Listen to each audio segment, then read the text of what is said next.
अस्सलाम वालेकुम हाज़रीन ऐं नाज़रीन। ड्रामा सीरियल दुलाब जी आख़िरी क़िस्त तव्हां ॾिठी। दोस्तों आख़िरी क़िस्त में लम्हात केतिरा ज़बरदस्त हुया ऐं तव्हांजा कमेंट बि आया ऐं अॼु जेका अपडेट आहे ज़बरदस्त आहे ऐं मुख़्तलिफ़ आहे।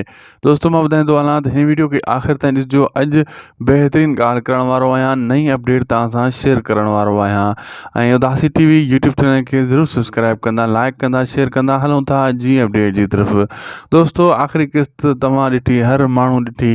आख़िरी क़िस्त में मां तव्हांखे पहिरियों ई ॿुधायो त आख़िरी क़िस्त में ज़बरदस्त सीन हूंदा ऐं ॿई धुरियूं खीर खंड थींदियूं, लेकिन ऐं जेका उन में ॻाल्हियूं हूंदियूं उहे कम जूं हूंदियूं। जेका मंसूर ख़ान ॻाल्हियूं कयूं, उनजे अमड़ उते ॻाल्हियूं कयूं त ठही वञो ऐं उन्हनि ॿिन्ही धुरियुनि खे खीर खंड करे छॾियऊं, भाकुर पारायूं ऐं ॿई धुरियूं रोई हिक ॿिए खे भाकुर पाए परचाए हिकु थी विया।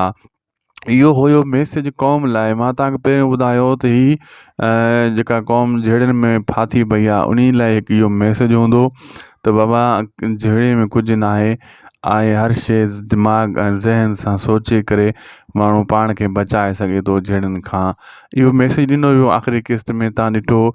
ऐं थी सघे थो दोस्तों जेको आहे सीज़न 2 ज़ेर्स इहो दुलाब जो कयो वञे या न कयो वञे, तव्हां कमेंट में लिखो। तव्हांजो केतिरो शौक़ु आहे दुलाब जो सीज़न 2, मतिलबु अहिड़े क़िस्म जो ॿियो ड्रामो बि अचणु घुरिजे, छो त हीउ ड्रामो पहिरियों आयो, अहिड़े क़िस्म ड्रामो पहिरियों कॾहिं बि न आयो हुयो।